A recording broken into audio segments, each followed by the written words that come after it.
মেঘমল্লিকাৰ কথা আৰু দিবাকৰবোৰ আবৃত্তিৰে নিশা অস্বাভাৱিক ভাল পোৱা দ্বিতীয়। কিমান ভাল পাওঁ তোমাক যদি কৰা প্ৰশ্ন সাধাৰণভাৱেই কম, হৃদয়ৰ পৰা সঁচা মৰমে।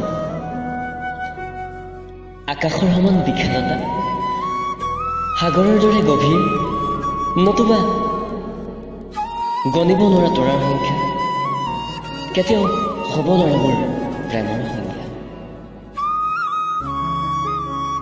নিশা কি আচৰিত জানা, তোমাৰ নামৰ সাজনাহানাজোপা মৰহিব ধৰিছে, কোনো কঠিনতা কৰা নাই মই, আগৰ দৰে আজিও সাৰ পানী যোগান ধৰিছো।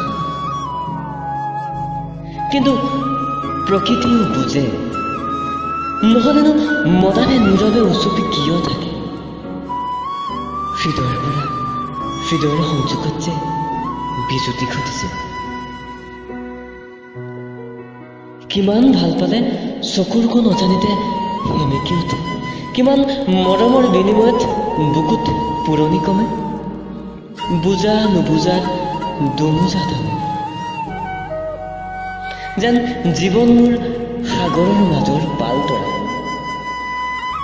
অসীমত মোৰ কেন্দ্ৰবিন্দু, পছুৱাই বাট আগভেটে, হাতত নাই পথা।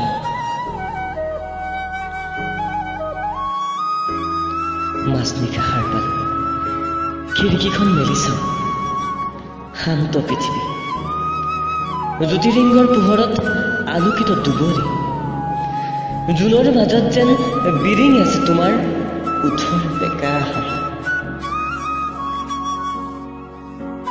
হেজাৰ শব্দই আমনি কৰে হঠাৎ,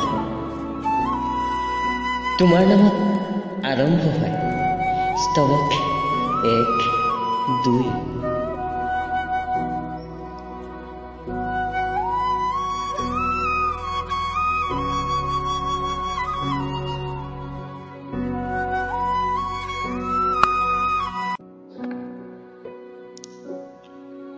মেঘমল্লিকাৰ কথা আৰু দিবাকৰবোৰ আবৃত্তিৰে